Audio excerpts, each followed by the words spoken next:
নমস্কাৰ এই মুহূৰ্তত আপোনালোকে চাই আছে তাজিবুৰ টেকনলজি ইউটিউব চেনেল আজিৰ সন্ধিয়াৰ ৰাজ্যৰ লগতে আন্তঃৰাষ্ট্ৰীয় বহুকেইটা গুৰুত্বপূৰ্ণ খবৰ আপোনালোকৰ বাবে লৈ আহিছোঁ এই খবৰকেইটা আপোনালোকৰ বাবে বহুতে গুৰুত্বপূৰ্ণ গতিকে ভিডিঅ'টো প্ৰথমৰ পৰা শেষলৈকে চাই থাকক আৰু যদি চেনেলটো সাবস্ক্ৰাইব কৰা নাই সাবস্ক্ৰাইব কৰি কাষত থকা বেল আইকনত প্ৰেছ কৰিব আৰু ভিডিঅ'টো এটা লাইক কৰি দিব আজিৰ সন্ধিয়াৰ প্ৰথমটো গুৰুত্বপূৰ্ণ খবৰ লৈছে প্ৰথমটো খবৰ হৈছে এনআৰসি পুনৰীক্ষণ বিচাৰি উচ্চতম ন্যায়ালয়ৰ দ্বাৰস্থ হ'ব অসম চৰকাৰ জনালে মন্ত্ৰী অতুল বৰাই শেহতীয়াকৈ ৰাজ্যত পুনৰ চৰ্চা লাভ কৰিছে এনআৰসি প্ৰসংগই বৃহস্পতিবাৰে এই সন্দৰ্ভত আছুৰ নেতৃত্বৰ সৈতে এখন গুৰুত্বপূৰ্ণ বৈঠকত অংশগ্ৰহণ কৰে অসম চৰকাৰে বৈঠকৰ অন্তত কৃষিমন্ত্ৰী অতুল বৰাই কয় যে ৰাজ্য চৰকাৰে ৰাষ্ট্ৰীয় নাগৰিকপঞ্জীৰ পুনৰীক্ষণ বিচাৰি উচ্চতম ন্যায়ালয়ৰ দ্বাৰস্থ হোৱাৰ সিদ্ধান্ত গ্ৰহণ কৰিছে এএনআইৰ সৈতে হোৱা বাৰ্তালাপত মন্ত্ৰী বৰাই কয় যে সৌদ অসম ছাত্ৰ সন্থা আৰু অন্যান্য জনগোষ্ঠীয় সংগঠনৰ সৈতে অনুষ্ঠিত হোৱা বৈঠকত এই সিদ্ধান্ত লোৱা হৈছে আমি 2019 চনৰ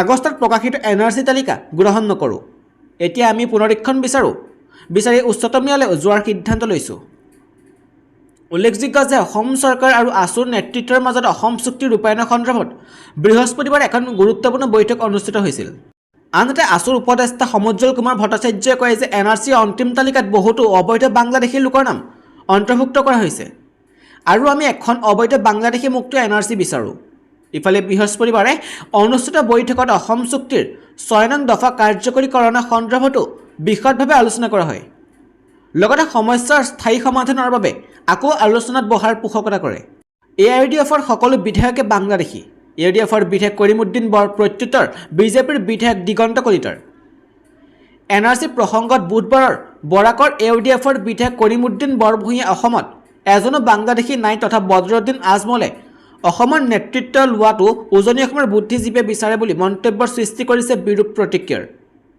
এতিয়া কৰিমউদ্দিন বৰভূঞক উভতি ধৰিছে বিজেপি বিধায়কে অসমত এজনো বাংলাদেশী নাই অসমত যদি বাংলাদেশী আছে চৰকাৰে নেখেতে কিয় বৰাকৰ এআইডিএফৰ বিধায়ক কৰিমউদ্দিন বৰভূঞে এই মন্তব্যৰ পিছতে এতিয়া জাঙুৰ খাই উঠিছে কমলপুৰ বিধায়ক দিগন্ত কলিতাই কৰিমউদ্দিন বৰভূঞক প্ৰত্যুত্তৰ দিবলৈ কৈ বিধায়ক কলিতাই ক'লে এআইডিএফৰ সকলো বিধায়ক বাংলাদেশী নাই বুলি হাস্যকৰ কথা কৈছে কৰিমউদ্দিনে বদৰুদ্দিন আজমলক কোনোদিনে অসমৰ নেতৃত্ব ল'বলৈ নিদিয়ে বিজেপিয়ে অহা 10-15 বছৰলৈ বিজেপি চৰকাৰে থাকিব অসমত উজনিৰ কোন বুদ্ধিজীৱীয়ে কৈছে ৰাজহুৱা কৰক আচলতে বুদ্ধিজীৱী কি সেয়া নাজানে কৰিমউদ্দিনে ইপিনে তাত শিক্ষকৰ প্ৰতিবাদৰ আঁৰত কি চক্ৰান্ত প্ৰতিবাদক অপ্ৰয়োজনীয় আখ্যা শিক্ষামন্ত্ৰীৰ তাত শিক্ষকসকলৰ প্ৰতিবাদ অনাকাংক্ষিত অনাহুত আৰু অপ্ৰয়োজনীয় ঠিকাভিত্তিক তাত শিক্ষকৰ 60 বছৰলৈ চাকৰি নিশ্চিত প্ৰদান কৰা হৈছে মৰগীয়া বানচৰ সমস্যা সমাধানৰ বাবে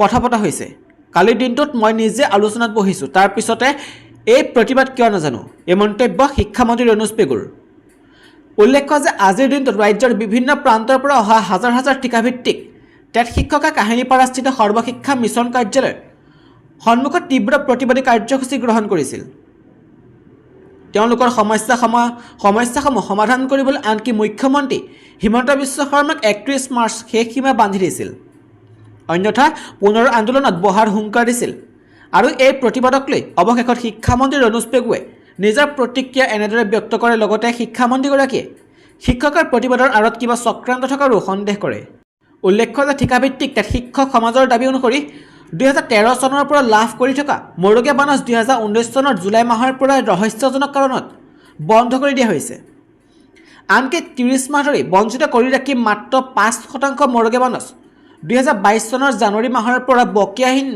বকেয়াবিহীনভাৱে প্ৰদান নকৰাৰ লগতে 2021 চনৰ পৰা বৰ্ধিত 11% আৰু 3% মৰগীয়া বানচ আজিলৈকে আদায় নিদিয়াৰ বাবে সমগ্ৰ অসমৰ প্ৰাথমিক তেতোত্তীৰ্ণ শিক্ষকসকল ক্ষোভিত হৈ পৰিছে যাৰ বিৰুদ্ধে তেতোত্তীৰ্ণ 40,000 শিক্ষক সমাজ ঐক্যবদ্ধ হৈ কাহিনীপাৰাৰ মিছন সঞ্চালয়ৰ কাৰ্যালয়ৰ সন্মুখত সাব্যস্ত কৰে প্ৰতিবাদ ইপিনে ৰূপজ্যোতি কৰ্মী খোলা ভাবুকি নিৰ্দলীয় প্ৰাৰ্থী পৌৰসভা গঠন কৰিলে পুঁজিৰ আবণ্টন বন্ধ কৰিব মৰিয়নী বিজেপি বিধায়ক ৰূপজ্যোতি কৰ্মী খোলা ভাবুকি নিৰ্দলীয় প্ৰাৰ্থীয়ে পৌৰসভা গঠন কৰিলে পুঁজিৰ আবণ্টন বন্ধ কৰিব মৰিয়নীত পৌৰসভা নিৰ্বাচনত পৰাজয়ৰ পাছতে সংবাদ মাধ্যমৰ সন্মুখত বিধায়কগৰাকী সদ্যহতে সমাপ্ত হোৱা পৌৰসভা নিৰ্বাচনত বিধায়ক ৰূপজ্যোতি কৰ্মী দুৰ্গক্ষেত্ৰ মৰিয়নীত বিজেপিয়ে পৰাজয় স্বীকাৰ কৰে সেই পৰাজয়ৰ পাছতে প্ৰথমবাৰৰ বাবে সংবাদমেল সম্বোধন কৰিছে বিধায়কগৰাকীয়ে সংবাদমেল সম্বোধন কৰি বিধায়কগৰাকীৰ খোলা ভাবুকি পৌৰসভা নিৰ্বাচনত বিজেপিয়ে পৰাজয় বৰণ কৰিলেও নিৰ্দলীয় জয়লাভ কৰিলেও পৌৰসভাৰ গঠন যদি নিৰ্দলীয় কৰে তেন্তে বিধায়ক হিচাপে মৰিয়নী সকলো পুঁজিৰ আবণ্টন বন্ধ কৰাই দিব। নিৰ্দলীয় প্ৰাৰ্থী মৰিয়নী পৌৰসভা গঠন কৰিলে নগৰৰ ফালে পিঠি দিয়াৰ উপৰিও পুঁজিৰ আবণ্টন বন্ধ কৰা হ'ব বুলি সংবাদমেলত ভাবুকি বিধায়ক কৰ্মীৰ।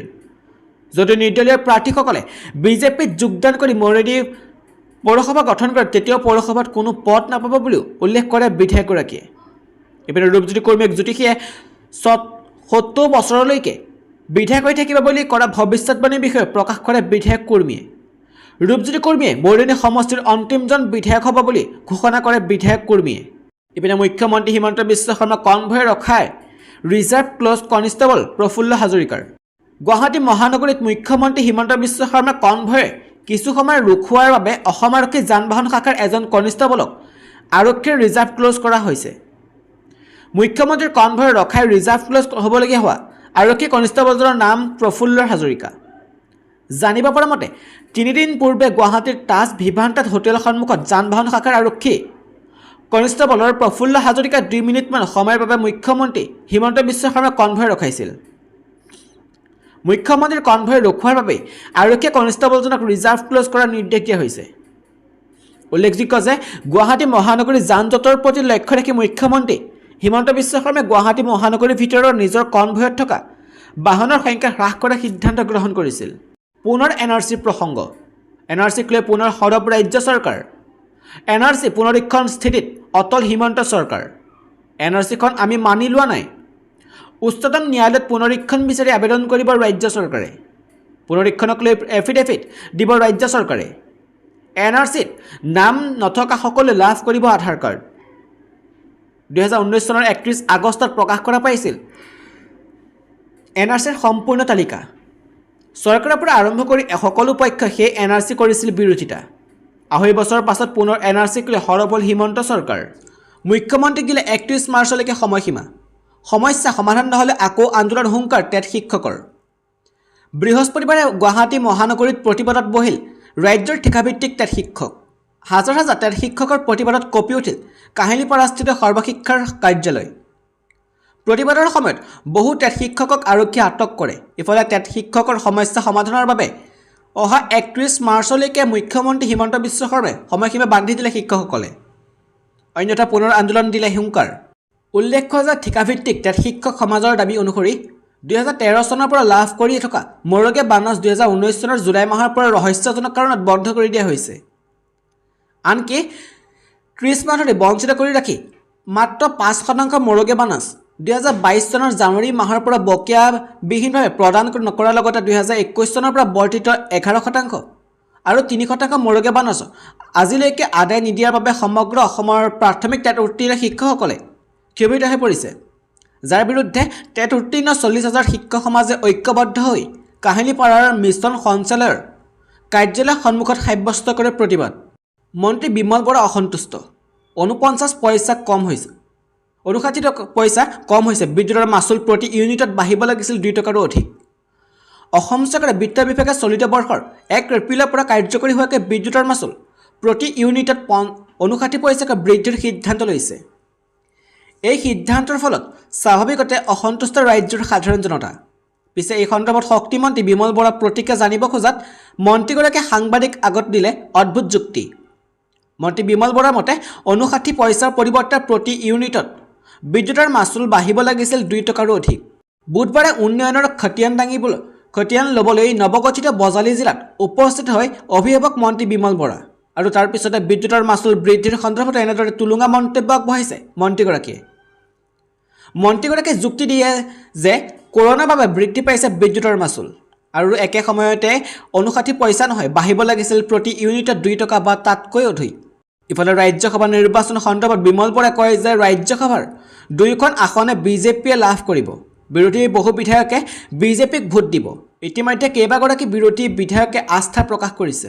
উল্লেখ্য যে কোভিড পৰিস্থিতিৰ বাবে বিগত 2 বছৰ ৰাজ্যৰ শক্তি বিভাগে 780 কোটি টকাৰ লোকচান ভৰিছে বুলি জানিবলৈ দিছে চৰকাৰৰ এগৰাকী শীৰ্ষ পদাধিকাৰীয়ে। প্ৰচণ্ড ধুমুহা বৰষুণ। ৰাজ্যত প্ৰচণ্ড ধুমুহা বৰষুণ। বিভিন্ন প্ৰান্তত উভালি পৰিল গছ।